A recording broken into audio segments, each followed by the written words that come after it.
So if he gets 2D wards, I will be very impressed. A lot of the praise, I think, for Yanuel has been about the warding and the vision game. So definitely a man who knows his stuff when it comes to the warding. Yeah, it's very interesting because in the last season when he was, I believe, still playing with Neon, this guy, he would carry from the position 5 more often than not. He would be a little bit greedier. I imagine he was one of those 5s that a lot of teams wanted to pick up. And usually when a lot of teams want to pick him up, Fnatic get their way. They always get their way, right, in SCA when it comes to the players that they want to have. It's such an organization, right? Everyone wants to play for them anyway. Oh, yeah. I mean, obviously, yeah, being in a big org, stable salary and all that is fantastic. DJ up top finding some couriers. He almost got 2 and said he's just going to get the 1. But things start in a pretty calm and settled way. Timbersaw Mars, that is a offlane duo you would not normally expect to see, I gotta say. Yeah, you kinda, when you see this lane on offlane, you kinda expect them to be fighting for the last hits, you know, from their own experience, right? When it comes to the pubs and whatnot. Then again, I feel like it's a decent lane for a Dead Prophet support. Like, considering it's percentage based, right? That Spirit Siphon.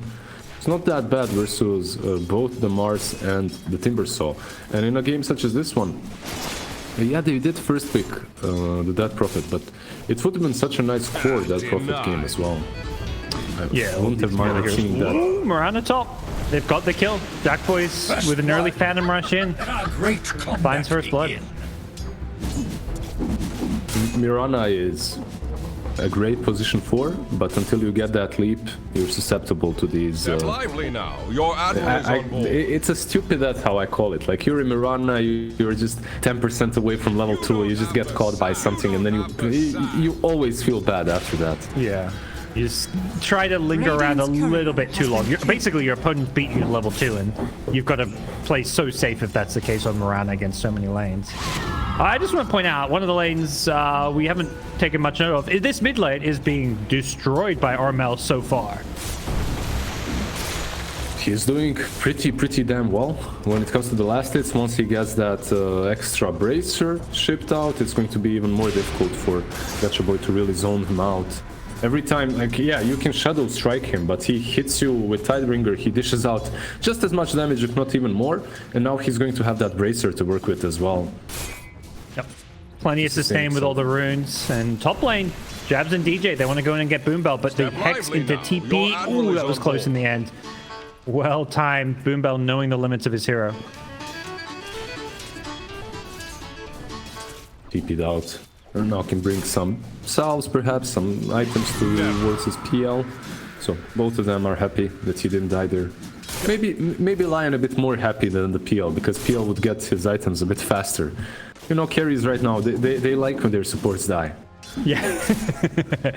The tactical feeding. They get to come back full health, full mana, and yeah, bring you all your items that you need.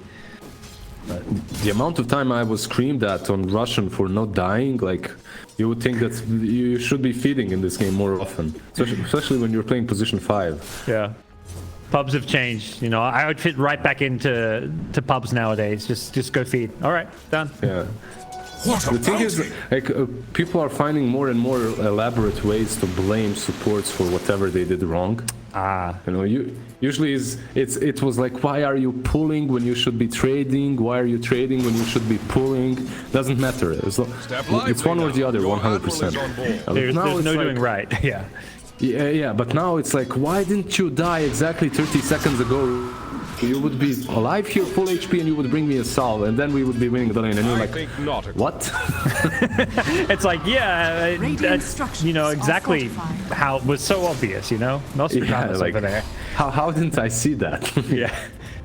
These carry players, man. Thanks to you. But speaking of carry players, this Jack Boys Jackie PL, it's a pretty good PL game. Kunkka not bad against the PL, but PL one of the best counters in the game to the Wraith King. So the first blood, Jackie's off to a great start. Yeah, it comes down to these item builds that you need to go for. Top lane, PL. Yep. That's a rotation from the Mars I don't think they were expecting. The PL wants to finish this one off. The Jabs using that Cinder Brew, and Drunken Brawler trying to get his way out of there. Not going to succeed. bought them enough space to bring him real low, but just not low enough. Drunken Brawler, Cinder Brew, and he's just dancing away. Oh, they got the X mid. Barrel. Into the boat, into the arrow. It comboed it well. Lion TP's in, but not going to matter. KUNKKA should have plenty of health to survive through this. Yeah, that's 2.5 levels now. So he's kind of stuck on this top lane where he doesn't truly want to be. But you can make it work. Stick Timber on top lane and defend PL who's farming in the jungle. Mars trying to take over this bottom lane. Whoa, Armel, a surprising miss on the Torrent. They get the kill anyways, but surprised to see him miss that Torrent. It's the BKB.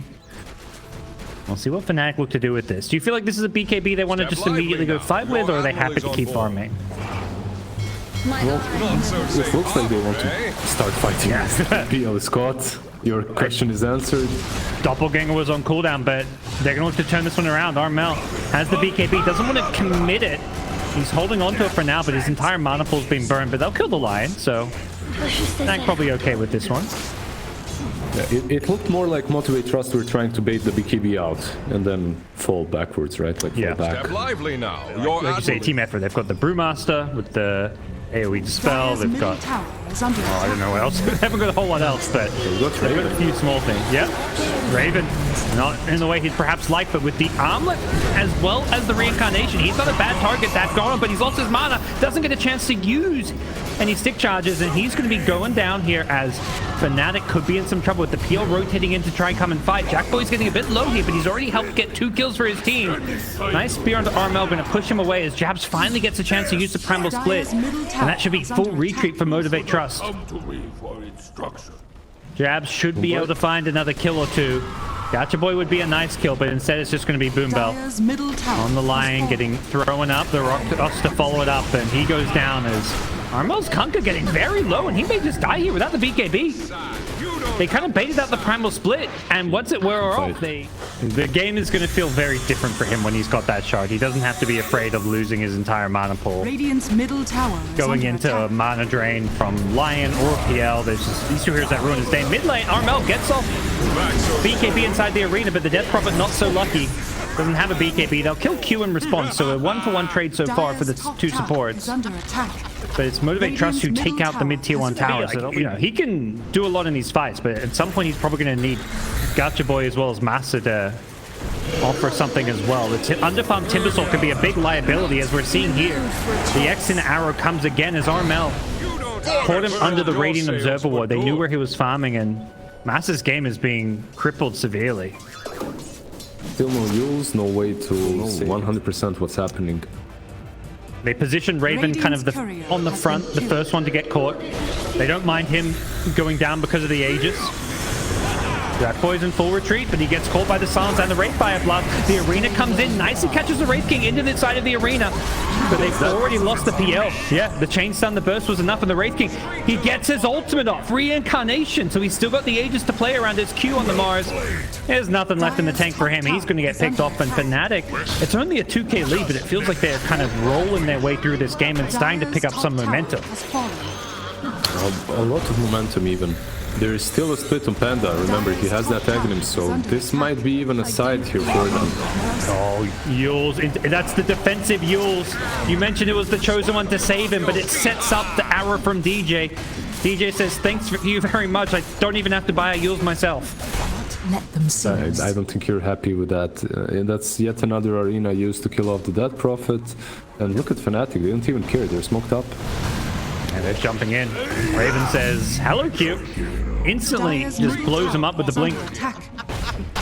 Done initiation. Oh boy. Yeah, that's a 2 than others, I'll say that. Nice arrow coming in, not going to quite hit, but Fnatic just going to focus the objectives. The fortification comes a little bit late. The tower not getting protected, just the racks for now. Jabs is sending his first Primal Split Warriors in. He has a second ultimate though, and he's just going to instantly commit it. Helping out the push with the Dispel, with the Cyclones. Potential Cyclone and arrow. They're trying to jump the backlines. Gacha Boy goes in with the BKB, gets a nice Sonic Wave to push everyone in. They want to blow up the Death Prophet, and to start things off with a Finger of Death, they'll succeed in doing just that.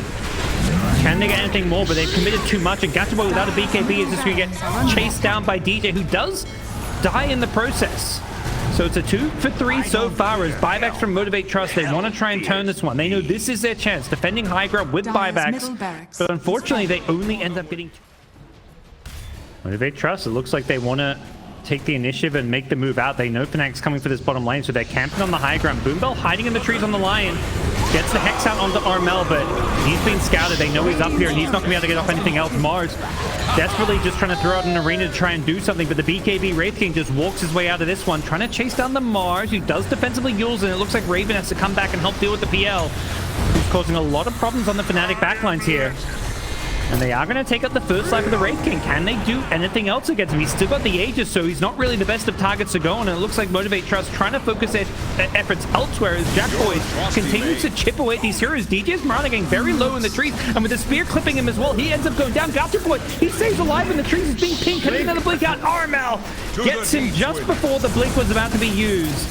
And that's a dieback, I believe, on the Queen of Pain. So Fnatic could be looking to go high ground off of this, especially if they kill Jackie on the PL. He gets X back in, and without buyback, Fnatic... Whoa, a pause. Oh, lag. Lag, sorry. Okay, sure, yeah. Lag, yeah. He says double lag. Jackie's like, oh, okay. I see what's happening. Sells the 2-1 victory. Fnatic is under attack. Wasn't a clean one.